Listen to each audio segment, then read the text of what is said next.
فلا اقسم بالخنس الجوار الكنس واللیل اذا عسعس والصبح اذا تنفس انه لقول رسول کریم سبحان ربک رب العزة عما یصفون وسلام علی المرسلین والحمد للہ رب العالمین۔ انتہائی معزز سامعین، سورہ تکویر آیت نمبر 13 اور 14 آپ کے سامنے تلاوت کی، اور 15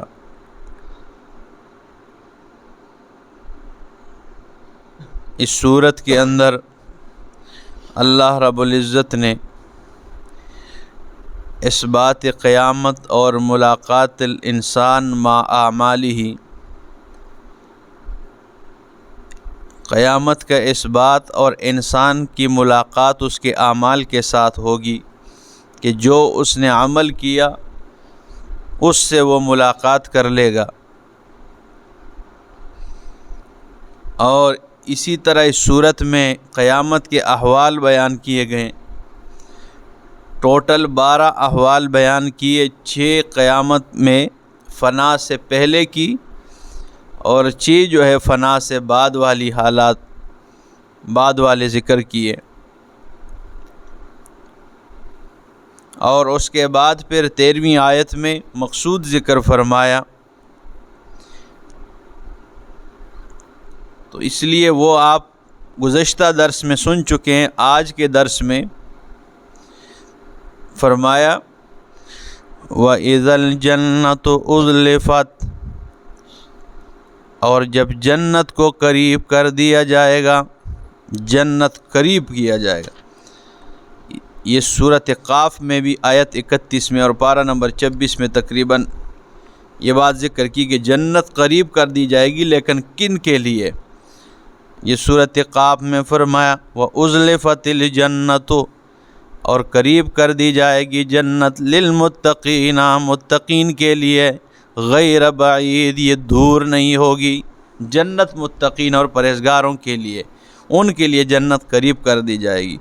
تو ادھر بھی فرمایا وَإِذَا الْجَنَّةُ أُزْلِفَتْ، اور سورۃ زمر میں فرمایا، سورہ زمر غالباً پارہ نمبر 23 میں فرمایا وَسِيقَ الَّذِينَ اتَّقَوْا إِلَى الْجَنَّةِ وَسِيقَ الَّذِينَ اتَّقَوْا رَبَّهُمْ، اور چلائے جائیں گے وہ لوگ اتقوا ربهم جو اپنے رب کا ڈر رکھتے ہیں، خوف رکھنے والے ہیں، جو رب سے ڈرنے والے، إِلَى الْجَنَّةِ زُمَرًا، جنت کی طرف انہیں زمرہ، گروہ در گروہ، حتیٰ اذا جاؤوہا، یہاں تک کہ وہ جب آ جائیں گے جنت کے دروازے پر، فتحت ابوابہا، ان کے لیے جنت کے دروازے کھول دیے جائیں گے، وقال لہم خزنتہا، اور کہے گا ان کے لیے خزنتہا، جنت کا وہ داروغہ، وہ رضوان جو داروغہ ہے، وہ کہے گا سلام علیکم، سلامتی ہو تمہارے اوپر، طبتم، تم خوشگوار رہو، خوشحال رہو، فادخلوہا خالدین، پس داخل ہو جاؤ اس جنت میں، خالدین، ہمیشہ کے لیے داخل ہو جاؤ اس جنت میں، ہمیشہ کے لیے۔ وقالو، اور یہ جنتی اب جنت میں داخل ہو جائیں گے تو کہیں گے الحمدللہ الذی، تمام صفات کارسازی اس ذات کے لیے، صدقنا وعدہ، جس نے ہمارے ساتھ اپنا کیا ہوا وعدہ سچ کر دکھایا ہے، وَأَوْرَثَنَا الْأَرْضَ، اور ہمیں جنت کے زمین کا وارث بنایا ہے، نَتَبَوَّأُ مِنَ الْجَنَّةِ حَيْثُ نَشَاءُ، ہمارا جنت میں جدھر جی چاہے ہم ٹھکانہ بنا لیتے ہیں، فَنِعْمَ أَجْرُ الْعَامِلِينَ، پس عمل کرنے والوں کا کیا ہی بہترین بدلہ ہے۔ تو جنت میں جنت قریب کر دی جائے گی، اور دوسرے اس سورہ زمر میں فرمایا کہ جنتی جنت کے قریب کر دیے جائیں گے۔ اب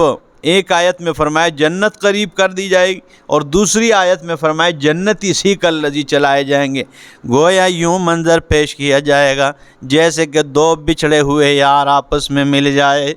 ٹھیک ہے نا، یہ دنیا میں انسان ٹھیک ہے نا، رہ رہا ہے جنت کے تمنا میں، ٹھیک ہے نا، اور جنت کی آرزو لے کر. تو یوں لگتا ہے قرآن کی ان آیات سے کہ دو بچھڑے ہوئے یار آپس میں مل گئے.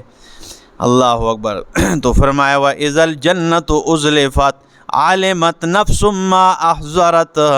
جان لے گی ہر نفس ما احضرت، جو اس نے آگے حاضر کیا ہے،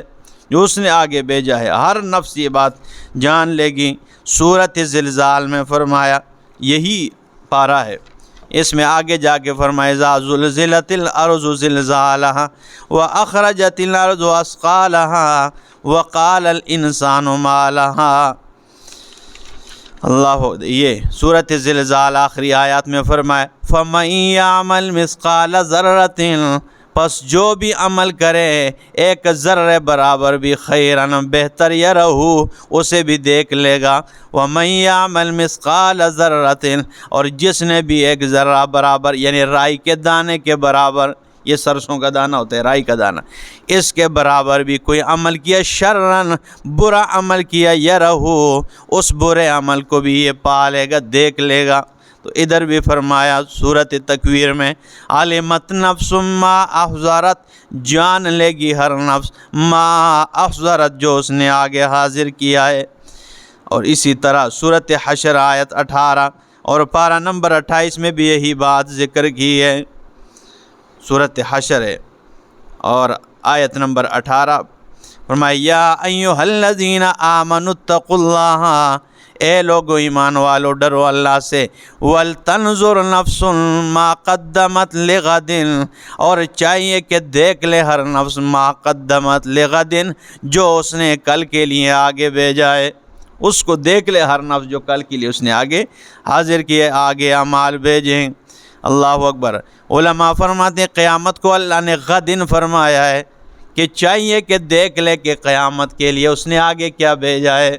تو قیامت کو اللہ نے غدن کہا ہے.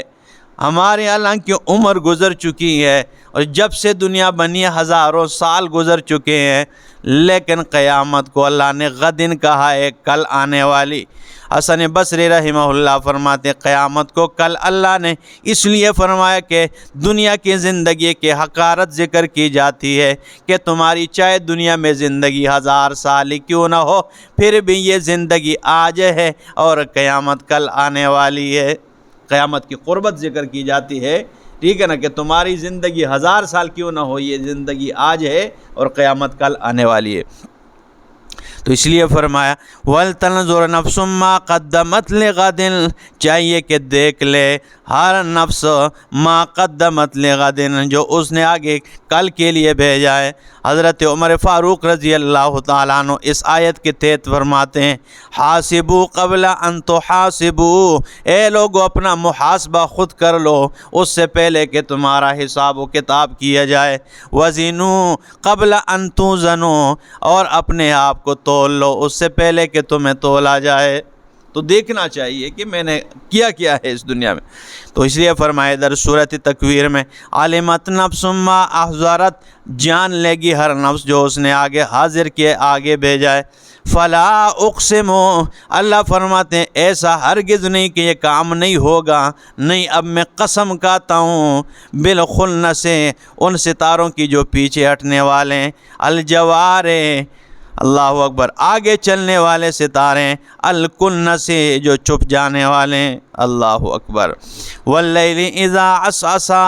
اور قسم ہے رات کی اذا عسعس، جب وہ چلی جائے. والصبح اذا تنفس، اور قسم ہے صبح کی اذا تنفس، جب وہ سانس لے. انہ لقول رسول کریم، بے شک یہ قرآن جو ہے عزت والے فرشتے کا لایا ہوا کلام ہے.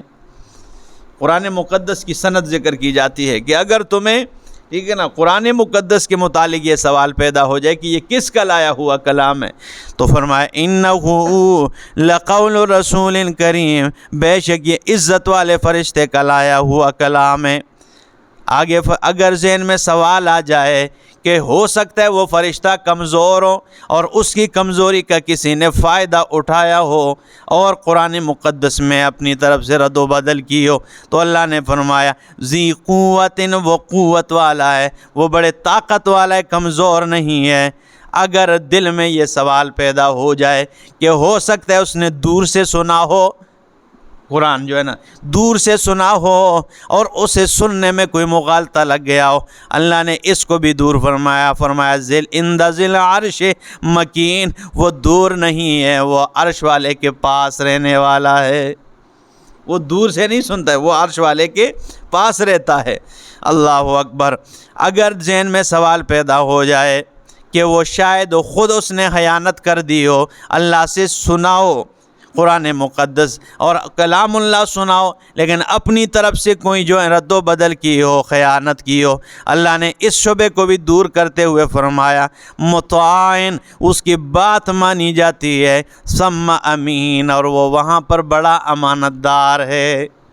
نہیں وہ خیانت نہیں کرتا ہے، اس نے قرآن مقدس میں ایک نقطے کی خیانت نہیں کی، اس لیے فرمایا مطاعن ثم امین، وہ بڑا امانت دار ہے۔ وما صاحبکم بمجنون، جب قرآن کی سند اتنی پاکیزہ ہے، اتنی صاف اور ستھری ہے، تو پھر تمہارے ساتھی وہ بمجنون، مجنون کوئی نہیں ہے، جناب رسول اللہ صلی اللہ تعالیٰ علیہ وسلم مجنون اور دیوانے کوئی نہیں ہے۔ وما ہوا علی الغیب وَلَقَدْ رَآهُ بِالْأُفُقِ الْمُبِينِ، اور تحقیق نبی علیہ السلام نے دیکھا ہے جبریل امین کو بالافق المبین، واضح کناروں میں، آسمان کی کھلے کناروں میں۔ اس آیت کا مطلب یہ ہے کہ نبی علیہ السلام نے کئی بار جبریل امین کو اپنے اصلی شکل میں دیکھا ہے، اور جب انسانی شکل میں آتے تو ایک صحابی رسول حضرت دہیہ کلبی رضی اللہ تعالیٰ عنہ، یہ ان کی اپنی خاصیت تھی کہ جبریل امین ان کے شکل اختیار کر کے نبی علیہ السلام کے پاس آتے۔ تو فرمایا وَلَقَدْ رَآهُ بِالْأُفُقِ الْمُبِينِ، دیکھا ہے نبی علیہ السلام نے جبریل امین کو آسمان کے کھلے کناروں میں۔ وَمَا هُوَ عَلَى الْغَيْبِ بِضَنِينٍ، اور نہیں ہے یہ پیغمبر محمد الرسول اللہ صلی اللہ تعالیٰ علیہ وسلم علی الغیب بضنین، کوئی غیب کی خبر بتلانے میں بخل کرنے والے نہیں، یعنی جو غیب کی خبر اللہ نے وحی کے ذریعے نبی علیہ السلام کو بتا دی ہے، ایسا نہیں ہو سکتا کہ کوئی خبر ان میں سے نبی علیہ السلام کیا کر دے، چھپا دے، اسے بیان نہ کرے۔ اور بہت ساری غیب کی خبریں اللہ نے وحی کے ذریعے بتائی ہے، ٹھیک ہے نا، اللہ رب العزت نے اور جناب رسول اللہ صلی اللہ علیہ وسلم کے ذریعے ہم تک بھی پہنچی ہے۔ تو فرمایا وَمَا هُوَ عَلَى الْغَيْبِ بِضَنِينٍ، نہیں ہے یہ غیب کے خبر بتلانے میں بضنین، بخل کرنے والے۔ وَمَا هُوَ، اور نہیں ہے یہ قرآن بقول شیطان الرجیم، شیطان مردود کا کلام نہیں ہے۔ فَأَيْنَ تَذْهَبُونَ، جب قرآن اتنی مضبوط کتاب ہے، اتنی سچائی والی کتاب ہے، تو فَأَيْنَ تَذْهَبُونَ، اے لوگو تم کہاں پھرے جا رہے ہو، پھر تم کہاں جا رہے ہو؟ دیکھو نا قرآن کی صدا تو ذرا دیکھو اور انداز ذرا دیکھو کہ اس کی سچائی بیان کرتے کرتے کرتے فرمایا فَأَيْنَ تَذْهَبُونَ، کدھر جا رہے ہو، ٹھیک ہے نا، کون سی کتاب تھمائے بیٹھے ہو؟ تو فرمایا فَأَيْنَ تَذْهَبُونَ إِنْ هُوَ إِلَّا ذِكْرٌ لِلْعَالَمِينَ، نہیں ہے یہ قرآن إِلَّا ذِكْرٌ لِلْعَالَمِينَ، مگر جہان والوں کے لیے نصیحت ہے۔ اللہ اکبر، یہی قرآن نصیحت ہے۔ آگے فرمائے لِمَنْ شَاءَ مِنْكُمْ أَنْ يَسْتَقِيمَ، ہاں لیکن ان کے لیے نصیحت ہے جو تم میں سے چاہے أَنْ يَسْتَقِيمَ، کہ وہ صراط مستقیم پر چلے۔ جو تم میں چاہتے ہیں کہ بھئی مجھے صراط مستقیم مل جائے، تو اللہ فرماتے ہیں ان ہوا الا ذکر للعالمین، یہی قرآن نصیحت ہے۔ تو قرآن یہ صدا، یہ آواز ہے قرآن کی، یہ دعوت یہی ہے۔ اس کے بعد بھی اگر کوئی بندہ کہے کہ بھئی کس نے پیچھے چلیے، پھر کس نے گل منی ہے، پھر اے آنا تے فلانا اے آنا، اگر اس کے بعد بھی یہ بندہ یہ کہتا ہے تو یہ صرف اس بات کے لیے شلوار بنا رہا ہے، ویسے اس کی نصیب میں ہدایت نہیں ہے کہ یہ ہدایت پر چلے۔ ورنہ اسے قرآن نے کتنے واضح الفاظ میں کہا کہ اگر تم نے نصیحت حاصل کرنی ہے تو نصیحت والی کتاب یہ قرآن مجید ہے، لیکن اگر تم میں کوئی چاہے، دل سے چاہتا ہو، ٹھیک ہے نا، اس کی چاہت یہ ہو کہ مجھے حق مل جائے، تو اللہ فرماتے یہی وہ سرچشمہ ہے ہدایت کا، اور یہی وہ نسخہ ہدایت ہے کہ جس میں ساری کامیابی چھپی ہے۔ تو فرمایا ان ہوا الا ذکر للعالمین، نہیں ہے یہ قرآن مگر نصیحت ہے للعالمین، جہان والوں کے لیے۔ لمن شاء منکم ان یستقیم، ان کے لیے جو چاہے تم میں سے، ان یستقیم، یہ کہ وہ سیدھی راہ چلے۔ وما تشاءون، اور تم نہیں چاہ سکتے، الا ان یشاء اللہ، مگر جو اللہ چاہے، یعنی تمہاری چاہت بھی رب کی چاہت پر موقوف ہے۔ اللہ اکبر، رب العالمین، جو تمام جہانوں کو پالنے والا ہے رب ہے، یعنی تمہیں چاہنے کی توفیق بھی اللہ رب العالمین نے عنایت کی ہے، تم نہیں چاہ سکتے، یعنی تمہاری چاہت بھی اللہ کی چاہت پر موقوف ہے۔ تو دوستو اور عزیزوں اور میرے بزرگوں، قرآن مقدس وہ کتاب ہے کہ جس میں اللہ رب العزت نے اللہ کا حق بھی بتایا ہے، جس میں رسول اللہ صلی اللہ تعالیٰ علیہ وسلم کا تعارف بھی کرایا ہے، جس میں